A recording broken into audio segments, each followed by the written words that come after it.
Okay, so Patty, what would be the three tips that you would give someone if they approached you and said, all right, what are the three most important things I could do to eat in an ecological fashion? What would your top three be?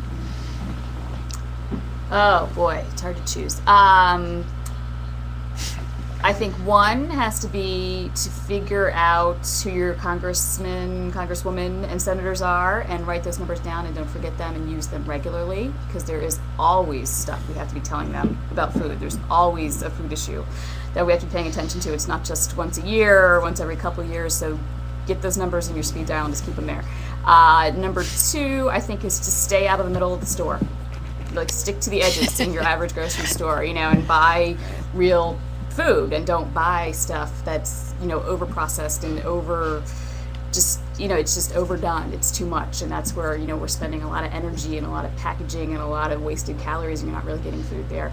And three is, oh boy, I think about what it takes to get it to you and where it might come from, and just do some of that research into the story of the food, and some of it becomes much more clear about what to buy and what not to buy if you learn a little bit more about how it got to you.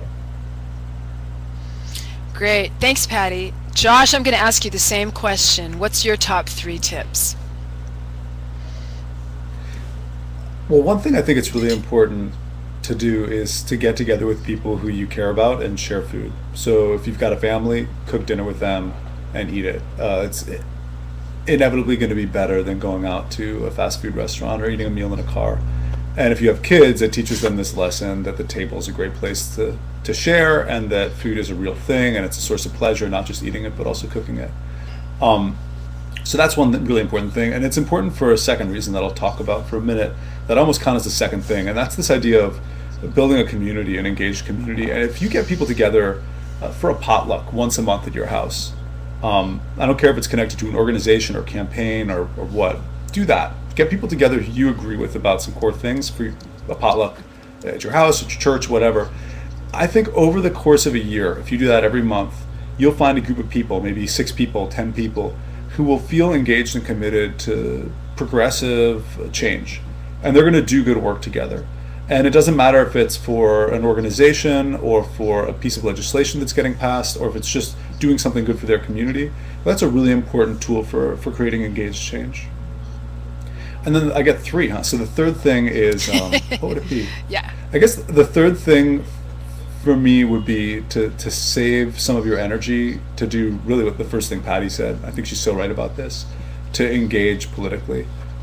When we go as a movement and we approach the Obama administration or legislators right now, and we say we want to change the way food and farming works in America so that it's better for the environment and better for people, we always get the same answer. And it's, we agree with you, but if you want us to do anything about it, you have to show us a social movement. Show us a social movement that makes us do it. And showing a social movement that makes politicians change laws involves engaged citizens. So be an engaged citizen. And what that means is contacting your legislator, pushing them to change, get engaged with the campaigns that Farm to School, that Food and Water Watch are doing, that we're doing, and become an engaged citizen both in how you shop, but how you eat, how you share meals with your community, but then also with the way legislation determines what our lives and what our food system look like. Well said. We've got a question now for Julie Adolph in Anderson, South Carolina, and she wants to know, what's the best way for a busy working family to embrace slow foods? Josh, I'm going to have to hand that one to you. Great. So I think that the best way is to treat food time as family time. So I find a lot of pleasure in this personally, and other people might not, but my sense is when people have this experience that really means something to them and they like it. And I remember this from being a little kid too. Cooking with kids is really fun for kids. And turn that into fun, not into a chore. And it's a really powerful way to bring your family together. When it's mealtime, proceed it with a little bit of cooking time, or if you can take some time on Sunday and cook a lot of food for the week out of whole ingredients, and then share that food with your family throughout the week, that can be a source of incredible pleasure. Think of the time you would spend going to the movies or going shopping or going even playing sports. I would rather, this is my own thing, some people might beat up on me for this, I would rather as a kid have spent time in the kitchen with my mom and my dad and my sister and our dog than I would have on a soccer league. And as a parent, I would rather have my kid hanging out with me and my partner and our dog, or in this case our cat, and cooking dinner with us. And so that, I think, is a really important way to carve out that time without feeling like it's an obligation. It's actually a kind of ritual that has a lot of pleasure and a lot of value in it. Okay.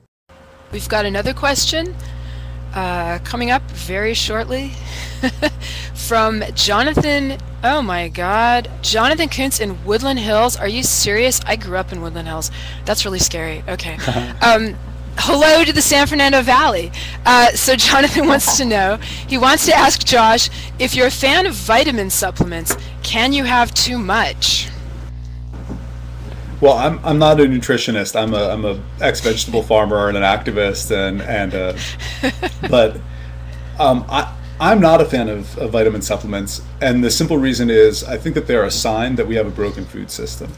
If you need to go and open a bottle and take a pill that's produced through an industrial process to get something that our food used to give us, that's a sign that something's wrong with the food we're eating when we're not eating vitamin supplements.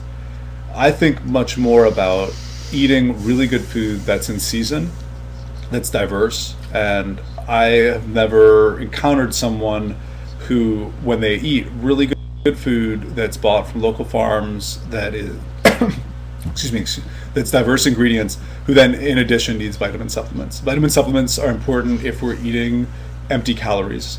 So don't eat empty calories instead of eating vitamin supplements. Your vitamin supplements are in your food is your medicine. Okay, we've got another question from Jeremy in Hyde Park. He wants to ask Josh, how do we educate / reach out to people that just don't care? Boy, that's a great one. The way I think you should do that is really sharing great food with people. Bring people together around food that you can believe in and tell that story.